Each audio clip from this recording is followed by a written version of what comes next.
దర్శకుడిగా శంకర్ది 30 ఏళ్ల ప్రస్థానం. ఈ ప్రయాణంలో కేవలం 13 సినిమాలకే పరిమితమయ్యారు. అంతేకాదు, ఏ ఏడాది కూడా 2 సినిమాలతో పలకరించిన సందర్భం లేదు. కట్ చేస్తే 2024లో డబుల్ ధమాకా ఇచ్చేందుకు సిద్ధమయ్యారు శంకర్.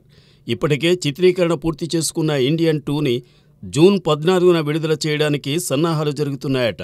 ఇక కేవలం 20 రోజుల బ్యాలెన్స్ వర్క్ మాత్రమే ఉన్న గేమ్ చేంజర్ని అక్టోబర్ మొదటి వారంలో లేదా చివరి వారంలో జనం ముందుకు తీసుకొచ్చే ప్రయత్నాలు జరుగుతున్నాయట. అటు జూన్ నెల, ఇటు అక్టోబర్ నెల శంకర్కి బాగా కలిసొచ్చాయనే చెప్పాలి. 2005 జూన్లో వచ్చిన అపరిచితుడు, 2007 జూన్లో సందడి చేసిన శివాజీ ఘన విజయం సాధించాయి. ఈ నేపథ్యంలో ఈ సంవత్సరం జూన్లో రానున్న ఇండియన్ 2కి ఇది కలిసొచ్చే అంశమే.